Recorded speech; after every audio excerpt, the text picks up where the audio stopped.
आज के वीडियो में हम ये देखेंगे कि फॉर्मेटिंग टैग्स क्या होता है और इसके अंदर कुछ अलग अलग टाइप के फॉर्मेटिंग टैग्स है वो भी हम देखेंगे। तो हम आज खाली टाइप देखेंगे, नेक्स्ट सेशन में हम ये देखेंगे कि हर एक टाइप में कैसे कैसे हम वो टैग्स को यूज़ कर सकते हैं।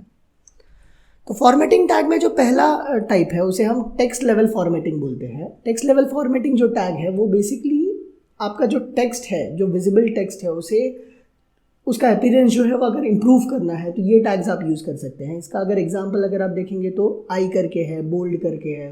आपको अगर इटैलिक बोल्ड करना है आपके टेक्स्ट को तो ये यूज़ कर सकते हैं। स्ट्रॉन्ग करके एक टैग है जो आपके टेक्स्ट को थोड़ा और ज़्यादा बोल्डर दिखाएगा। तो ये जो टैग्स है टेक्स्ट लेवल फॉर्मेटिंग में वो सब हमारा टेक्स्ट अपीयरेंस इम्प्रूव करने के लिए काम आते हैं।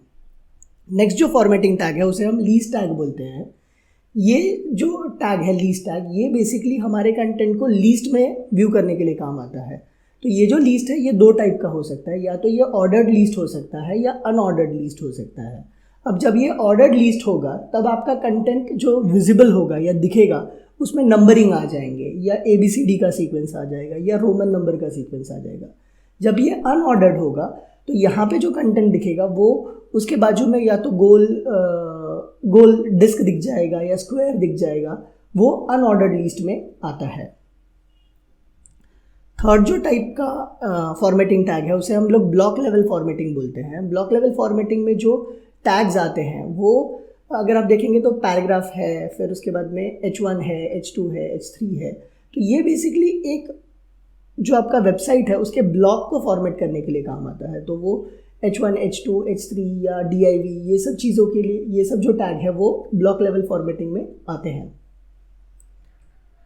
नेक्स्ट जो टैग है उसे हम लोग हाइपरलिंक टैग बोलते हैं। ये जो हाइपरलिंक टैग है बेसिकली ये क्या करता है कि हमारे पेज के कंटेंट को लिंक करने के लिए काम आता है दूसरे पेज से।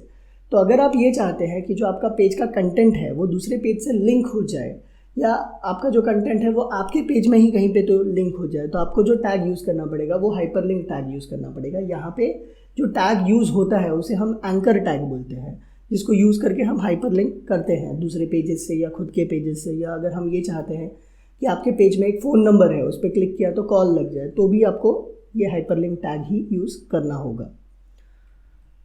नेक्स्ट जो टैग है उसे हम लोग फ्रेज फॉर्मेटिंग टैग बोलते हैं। फ्रेज फॉर्मेटिंग टैग बेसिकली वो एक फ्रेज को प्रॉपर फॉर्मेट करने के लिए काम आता है। जैसे आप चाहते हैं कि कोई HTML करके लिखा है, वहाँ पे एब्रीवेशन उसका दिखे, अगर उसके ऊपर होवर किया तो उसके लिए एक टैग है जिसको एब्रीवेशन बोलते हैं, जिससे हम लिखते हैं ABBR। तो ये जो चीज़ है वो फ्रेज फॉर्मेटिंग के थ्रू हो सकता है। किसी कंटेंट को अगर आप मार्क करना चाहते हैं तो उसके लिए एक टैग यूज़ कर सकते हैं जिसका नाम मार्क है। तो इसमें और भी फ्रेजेस को फॉर्मेट करने के लिए टैग्स अवेलेबल है जो हम आगे अपने सेशन में देखेंगे। नेक्स्ट जो टाइप है उसे हम लोग टेबल टैग बोलते हैं। टेबल टैग बेसिकली एक टेबल बनाने के लिए काम आता है। अगर आपके वेबसाइट में आपको टेबल बनाना है, उसके अंदर रो और कॉलम्स में वैल्यू डालना है, तो जो आपको टैग यूज़ करना पड़ेगा वो टेबल टैग यूज़ करना पड़ेगा। उसके साथ कुछ और टैग्स यूज़ करने पड़ेंगे, जैसे TR है जो टेबल रो बनाने के लिए काम आता है, TD है जो टेबल का डेटा डालने के लिए काम आता है, TH है जो टेबल का हेडिंग डालने के लिए काम आता है। ये आपको टेबल टैग के साथ में यूज़ करना पड़ेगा।